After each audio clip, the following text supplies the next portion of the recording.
Rabotai, welcome everyone. We're starting with a new Parashat Shavua, new beginning. V'simana tava Beresheit. Who doesn't love Beresheit? Right. First of all, I want to welcome Roy Barron. He came special. Shumatzia b'chol ma'aseh yadav. Baruch Hashem. He comes from Lani. Lani, I'm telling you, he was a fellow. I just want to tell you who Lani was. Lani was a guy. Tell me his last name again. I forgot his last name also. They call him Lonnie Bones. Okay? Hope he's going to watch this. But let me tell you something about Lonnie Bones. This guy, he wasn't, I'm talking about Pesach. You can ask my kids. It was like the peak of Corona. You know, peak of Corona. Like talking about peak Corona, where everything was crazy. And he asked me about the Seder, if I have any place to stay, and this. And I remember at the time it was like so crazy. Like that year, all the rabbis said, stay home, don't go out, don't bring anybody in. It was like a whole thing. I was like, Lonnie, I feel bad. My rabbi said, nah. So Rabbi, what I gave him, I remember I gave him everything to start the Seder. Out of protection for us, protection for him. It was like crazy, I remember at the time. And my daughter, my kids are looking at that, who is that? And my kids are hearing, so what do you do over here? You have to eat the matzah. How much matzah? I didn't know that. He's talking about this guy. He's talking about like starting zero. We're talking zero. I'm talking like no Shabbat, no Pesach. I didn't know Pesach. What do I do? Zero. That's what happened. He is now, I'll show you a picture before and picture after.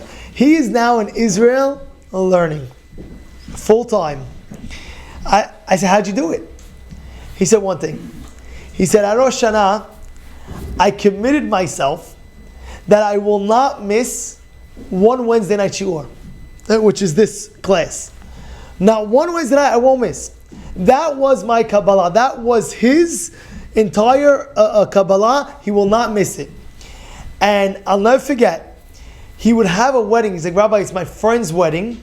He would ask me permission if I can go or not. And he would want to hear it. As we're talking, you put me on speaker, making sure it's live, it's this, it's that. And then when Corona hit, he said, Rabbi, you got to continue giving the classes. He made sure it was on Zoom to make sure that he's able to hear. That's how committed he was. When he accepted upon himself every Wednesday night, he will come. That was his commitment. And in his brains was, no matter what, I will not miss a Wednesday. And then that year was Corona, and Corona hit. And he told me, he grew so much at that time because everything shut down. Everything, all the businesses, his work, he had no work at all. He couldn't do anything. There's only one thing. But being the fact that he was lit up from a Wednesday night class, a little bit of Torah that Wednesday night, the next day, Thursday, said, let me go in the shul and open up a Gemara. And he went to a shul called, at where he lives, it's called Az Yashir on East 8, M&N, I believe, in the middle of the block. It's a Persian shul. He told me he went, and one of the younger rabbis saw him. He's like the only one in the shul at 2:00 in the afternoon. What are you doing? He said, okay, let's learn. They started learning, and he got pumped. He made his first siyum in his life that year. He invited me. We had a whole big hafla. He said, Rabbi, I love the learning. And he got in. Now he's learning in Israel. Imagine. How? A commitment, a small commitment. You might say it's not small. Okay, maybe it's not small. He committed every Wednesday night. He doesn't miss. I have a wedding. I have this. He would call me up. Imagine, call me up. Corona says, Rabbi, you're not stopping the class. He's like, honey, what are you going to do? He says, I don't care. We're not stopping this class. I put it as my mind. It's happening. And he did it. And he kept on going and going. This is what a Kabbalah is. And now, Baruch Hashem, he sent his friend Roy. So Bezrat Hashem will have the school. Hopefully we'll have you every week as well. Rabotai, we're learning about Beresheit. I can't see you. You got to come either closer or that side or move that. I got to see you. Like this. Now, I still can't see you. That way or front? Alright. You sure? Because the camera's in the middle like this, right? Move a little bit. I have to see you. Alright. Like perfect. This perfect. Like this. We're learning about Beresheit. Now, there's an obvious question over here. You open up the book, you open up the Sefer, you open up Beresheit. The Torah itself is a lot of laws. There's a lot of halachot. How many mitzvot are there? 630 mitzvot. Where are they? Because you have 630 mitzvot, right? So you open up Beresheit and it's speaking about the creation of the world. Why did it start off speaking about the creation of the world? And anything to talk about, why did Hashem choose to speak about the creation of the world? Good question. This is not my question, by the way. You know whose question this is? Rashi. The first Rashi of Bereshit asks this question. What's going on over here? I don't understand. You can speak about anything in the world. You can speak about any law. Imagine the first law that came along. The first law. Imagine it would say, Peru Urbu. Any law. I'm just giving an example of Peru Urbu. It didn't start with that. Later on it says Peru Urbu. But imagine Bereshit bara Hashem created the world, and right after, without describing all the creations, just say, I created the world and reproduced the world. No, he keeps on continuing about all this creation and Bereshit bara Hashem. Why? You know what the answer is? Rashi says. This is his answer. It's an amazing answer.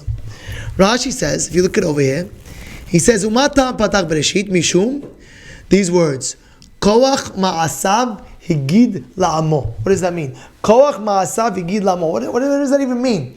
So he wanted to show the world his power, Koach ma'asav, his Koach that he did, la'gid la'amo, to tell his nation, which is the Jewish people. And Rashi elaborates that. You know what that means? It means like this. It means that one day, we're going to get the land of Israel. Let's talk about the land of Israel right now. Were the Jews born in the land of Israel? Well, they weren't born in the land of Israel. Were we born in the land of Israel, yes or no? No. Who were there? The Canaanim.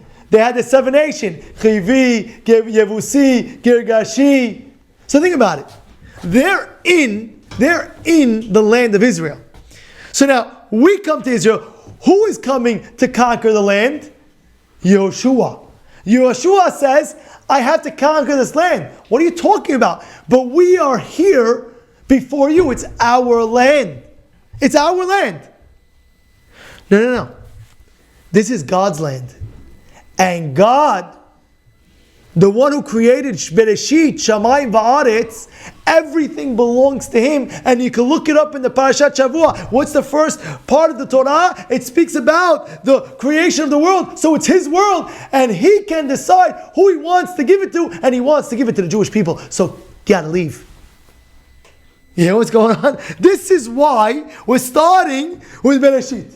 Why do you start Bereshit bara Elohim et hashamayim et haaretz? Why are you saying Bereshit? Hashem, you created the world. Why? Why are you saying created the world? You know what the answer is? The answer is because one day when we go into the land of Israel and we start conquering, we tell them, by the way, this is not your land. It's God's land. He created the world and He decided who He wants to give the land to. And He wants to give the land to the Jews. You hear the end? That's why we start with Bereshit. Now, we have to explain something that's very, very important right now. But everybody heard that clear, correct? But there's something very important to follow up on this Rashi. Because if you look at it, it says it befirush, you can look it up. The first Rashi of the Parashat Shavua, he says, She'im yonu umot olam Yisrael, listimatem. If the people are going to say, you guys are stealers, what do we say? No. Hem omlim kol haaretz shel HaKadosh Baruch Hu. All the land belongs to God. How do we know? Bereshit bara Elohim et hashamayim et haaretz. So Kish, you have to leave. Let me ask you something. Imagine now we go to a town, say, oh, guys, everybody got to go. Why? Because it's God's land and He said it belongs to us, so you guys got to go. Are they going to go? No. Okay, so how is this Rashi justify the answer to the problem over here that we have? Very good. We all know. What's the reason? Rashi said his reason. What's the reason? The reason is later on in life, when we go to the land and we start conquering there, we tell the people, you should just know that the land belongs to us, you got to go. But they're not going to listen. So how's Rashi going to answer this question? How are they going to listen? Clear? They're not going to listen. By the way, you guys got to leave the land. Why? Bereshit bara Elohim et hashamayim et haaretz. It's Hashem's land, so you got to go. Oh, okay, let's pack our bags. The Jewish people are coming now. Let's go, everybody out. They're going to put up a fight. They're going to go, are you crazy? You're going to fight with us? And that's what they did. It was a whole war. Like a war with Yoshua, and they had to fight, and they fought to fight. So how does this justify the answer? So this is the lesson that we're learning here tonight. And it's a very, very important lesson. It's a lesson about, really it's a big lesson about, I'll give you a mashal to understand it. There was a child, and his mother took him to the Grand Canyon. Said, son, see the big Grand Canyon, you say, wow, this is magnificent. And he hears, magnificent, magnificent, magnificent. You know the echo, magnificent, magnificent. Echo, echo. Oh, whoa, this is crazy. So go a little bit down and say 3 words. I hate you. He goes, I hate you. And he hears echoes. Oh, I hate you, I hate you, I hate you, I hate you. Oh my goodness. His mother says, now, go again and say, I love you. I love you. And he hears, I love you, I love you, I love you, I love you. And the mother tells her son, this is the lesson of life. Says, what? Echo? Says, yeah, it's the lesson of life. Says, why? Says, whatever you project amongst yourself to people or people to you, that's what's going to echo back to them. No matter what, it's going to project. Your body produces a vibration. It's called body language, that we can pick up that body language even without you telling what's going on. You understand what's going on over here? It's a fascinating thing that we have.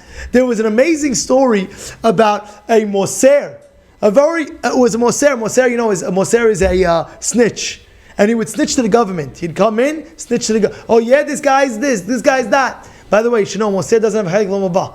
Moser doesn't have Chelik L'Mabah. Rambam speaks about it. If you go snitch on people, the government, you tell them there, tell them there, tell them there, tell them there, tell them there, tell them there. You're a snitch, has Shalom and Chelik L'Mabah. You have to be very, very careful with the snitching, by the way. You know they say in the thing, snitches get stitches? What do they say? What do they say, right? Snitches get stitches, yeah? They get worse than that. It's no L'Mabah, it's worse. You don't want to be a Mossad. You don't want to go randomly, If you ever have to speak to somebody about a government, about somebody else, you make sure you speak to the rabbi before. Rabbi, what do you think? Rabbi, what do you think? You don't just go call 311 on somebody. There's already Mossad. You have to be very, very careful with that. You understand what I'm saying? So what happened was, there was a fellow over here. He comes in, the rabbi gets involved. Now, he's the new rabbi, and they told him, Rabbi, we're giving you a warning. You see that guy in the back? Don't mess with that guy. So why? He says, because he's a Mossad, and he'll tell the government on you, just don't mess with that guy. No problem. Next week comes, Shabbat comes. And don't ask me about what happened. We're not asking a question about the story, but listen what happened. He tells the Gabbai, give that guy, the Mossad, give him aliyah. Give him aliyah. So he says, okay, no problem. The rabbi wants you to go shishi. Wow, thank you very much. Okay, I'll take it. He's getting up for aliyah. The rabbi says, where are you going? No. You're not going to get aliyah shishi. I heard you're Moser. We don't let Mosers get aliyot over here. I'm sorry, you cannot go up. So Rabbi, but they said that Gabbai said that you remember. I'm sorry. And everybody's like, oh my goodness, Rabbi, you just, who you're messing with. The guy, you have to be clean. Fast forward, the next day, this guy's a big guy. The next day, the rabbi and 2 of his students that were in the shul, that know about this guy that's Moser, they were walking in the marketplace. Boys, they were walking in the marketplace. And as they're walking in the marketplace, who do they see coming? This big snitch. And now, both of these Talmidim are like, Rabbi, what are we going to do? The fellow's coming, what are we going to do? He says, don't worry. He says, what do you mean, don't worry? Don't worry. He says, come on, Rabbi, he's coming. What happens? The Mossad comes straight to the rabbi. And he tells the rabbi, I'm sorry if I did anything wrong to you. Mechila, this, that. But you see, you 2 students, you mind if I just spit in their faces, these guys? You mind? So I was like, better not to, so please don't. So probably just one spit in one of them, one and one. Says, don't do it. So I got respect for the rabbi, I'll pass it. He goes by, they go by. His 2 students tell the rabbi, you're the one who told him not to go for the aliyah because he said he's Mossad, and we didn't do nothing wrong, and he wants to spit in our faces. It should be like, what's going on? So listen to what the rabbi said. The rabbi said, what were you thinking when we were going towards this Moser? What were you thinking in your brain? Oh, the guy's going to beat us up. The guy's at Asha. The guys are this. The guys are that. That's what you were thinking. He said, yeah. So he felt that. He felt your thoughts, even though you don't say it. He felt the body language. He says, but I was thinking, really the guy deep down, he's a very big tzaddik. Somebody has to just turn him around. He has a neshama, he has a tehorah neshama, he has a pure soul. If somebody just lights him up just a little bit, he could be the biggest tzaddik in the world. That's what I was thinking when I met him. When I was seeing him, I was saying, he's coming to me, this guy's tzaddik. He has to just change around. I know he could be big tzaddik. So he felt that. So automatically he apologized towards me. Automatically, wow, how happened? The answer is that connection that a person automatically projects out. Yeah, it's back and forth. It's a back and forth projection. And guess what? You know where's the biggest proof to this? By the Menaglim. What does it say about everything? Anybody knows what it says by Menaglim? How did they look like to the giants? How did they look? Kechagavim. If you look at the psukim, good over there, the attitude is that they say, oh my goodness, we look like grasshoppers.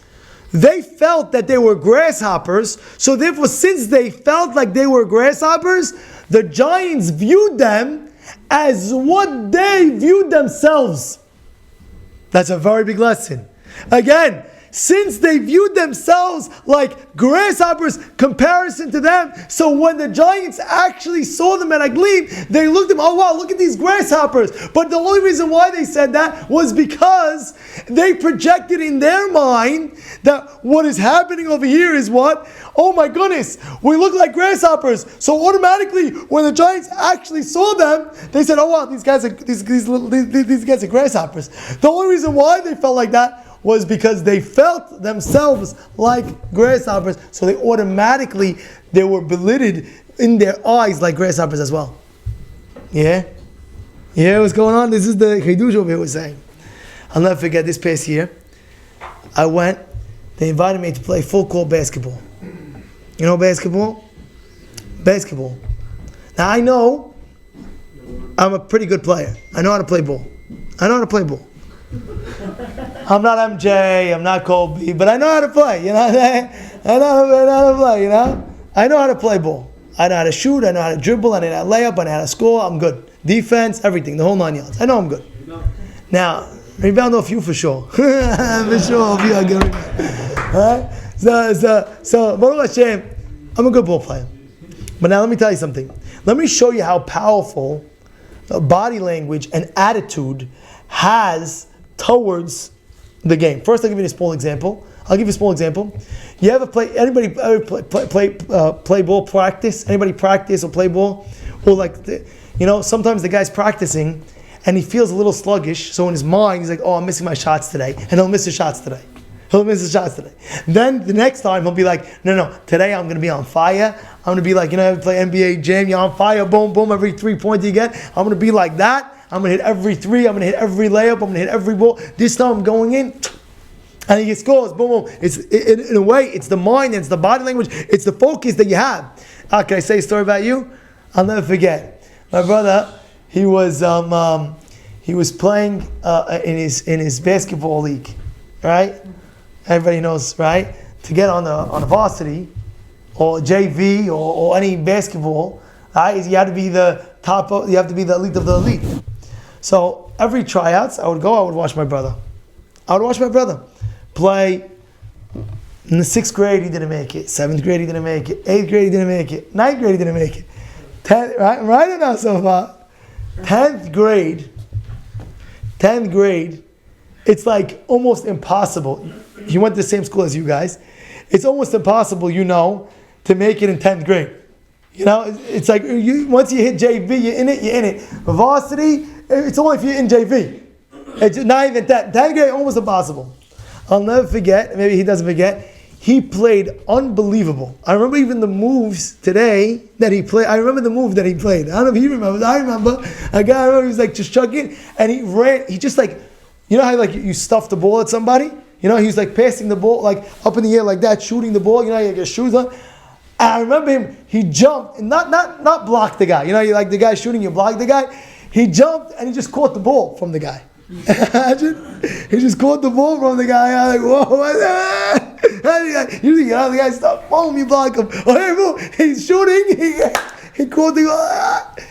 Now, what happened over there? His attitude, his mindset was, I have one more shot. I have one more year.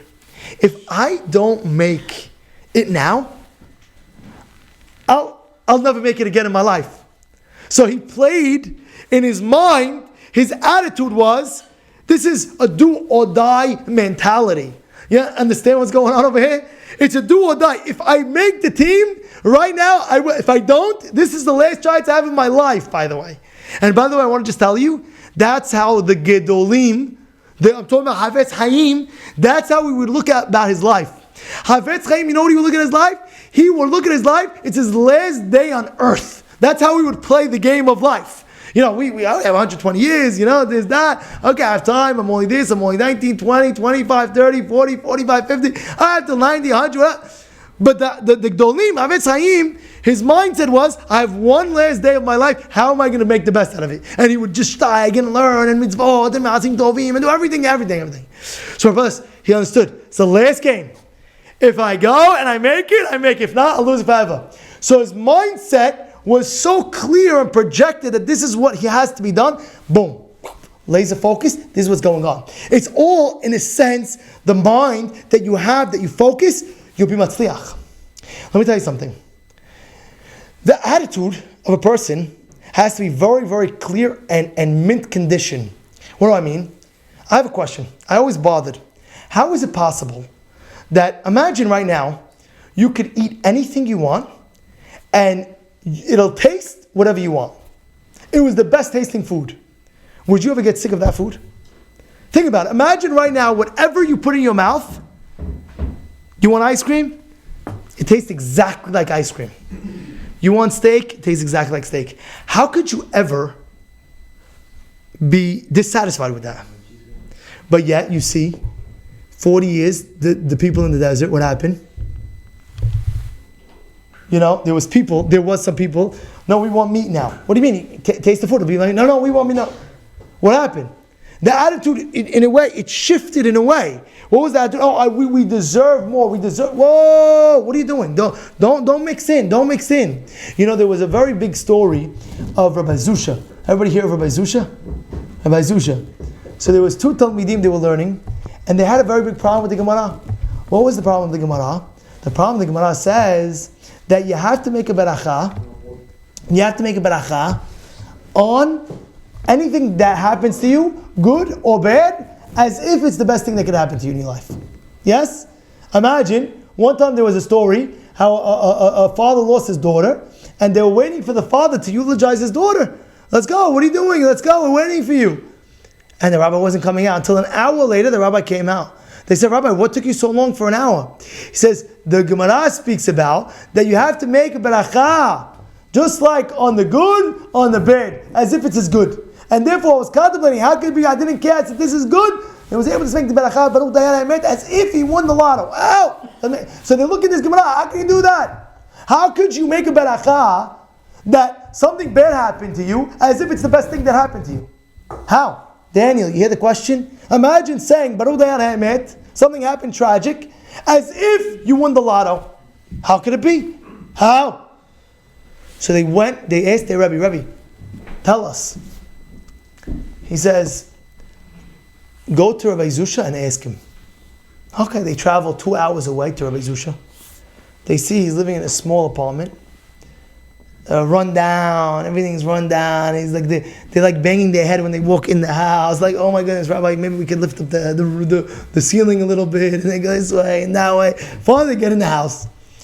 And they see it's like dilapidated. They see leak. They see this. They see, oh, what kind of house is this? So he says, Rabbi, can you tell us? We have a problem with this Gemara. How could you bless God on something that didn't go good as if it was good? Like, you know what he told them? He says, why are you coming to me? I never had anything bad in my life. You know what's going on? Like, they look at his house like, I feel bad, Rabbi, we'll buy you a whole new house. Well, and he's coming and saying, I don't know what you want from me. Why are you telling me, how do you bless God on the bad? It's good. Nothing bad ever happened to me. You know why? Because his attitude was, listen to this. His attitude was, in essence, I deserve nothing, and whatever I get is bonus. You heard the attitude that he has? I deserve nothing, whatever I get is bonus. Does God owe you anything in life? Answer the question. No. Does he owe you anything? Does he owe you money? Does he owe you health? Does he owe you any life? Does he owe you? Tell me, Joe, does he owe you any life? Does he owe you anything? Does he owe you to breathe? Like right now, you breathe. Does he owe it to you? You're born, so I owe you to breathe? No. He doesn't owe you anything. So everything that we get in our life, in essence, we look at his bonus. Wow. So every dollar that you have in your pocket, you know what that is? That's like, whoa, bonus. Wow, bonus. Wow, this, wow, that. You're not entitled or deserving of whatever God gives you. Really, everything's bonus. Wow. You understand what's going on? The attitude is different. But if you have an attitude where, no, I deserve this, and I deserve that, I deserve that, I deserve that, you'll never be happy. Because you always feel in your mind that you deserve. You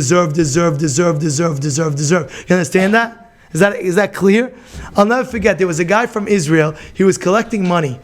And he ended up raising literally like $2,000, something like that. And I said, how do you feel? He's like, I feel great. I said, how do you feel great? You have this, you have that, you have so much things. He said, I came to America thinking that I'll get zero. And when I thought I'd get zero, so whatever I get is bonus. I came out with $2,000. This is what he told me. I was like, whoa. He said, no, I feel great. So what do you mean? A guy like you feel horrible? I tried raising money, only got, no. He says, really? I'm going to get nothing. I'm getting zero. So whatever I get is bonus. Wow. But what do people do in their life? What lacks happiness? You know what a person's lacking happiness? He says, greed. Oh, I'm not happy. I want this, I want that, I want that, I want that. But if your attitude is, whoa, everything I get is bonus, of course we want. But be grateful to things that you have in your life, so automatically you always be happy. Understand that, Cheshbon? You hear that one? It's a twist around. So the guy, if you have a few dollars in your bank account, I'm the happiest guy.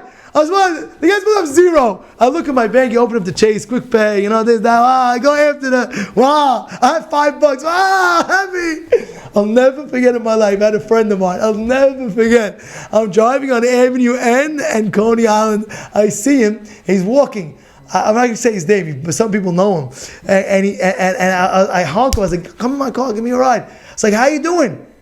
I said, I'm feeling great. At the time, I knew he was having a hard time in his business. I said, I'm feeling great. I was like, feeling great? What do you mean? He said, I still have a quarter in my pocket. It's a true story that happened. I met my friend, I still have a quarter. The guy have a heart attack. What's going to happen, Banksville? He's like, I still have a quarter. I'm not broke. I still have a quarter. Some people are negative. He said, at least I have a quarter. He's happy that he has a quarter in his pocket. The attitude has to automatically change in a way like, what? You have a quarter? I'll give you one of the best proofs. In the Torah, which 4 animals is not kosher that it lists? Who knows? Guys, I'm going to say bracha. You can answer amen, but the people on the thing, it's not live, so you can't answer amen. They can't answer, but you could because it's... I have a question for you. What's 4 animals are in the Torah written? Who knows? Who? Pig? Chazir? Shafan? Camel? Arnevet? Shafan, Arnevet, Kamal, Chazir. You want to hear something so beautiful? What does it say about a pig? It shows its hooves, but it doesn't what? It doesn't chew its cud. What does it say about the camel, the arnevet, and the shafan? What does it say about them? It says, what? It chews its cud, but it doesn't what? It doesn't have the hooves. Can I ask you a question? Why does it say what it has? Just say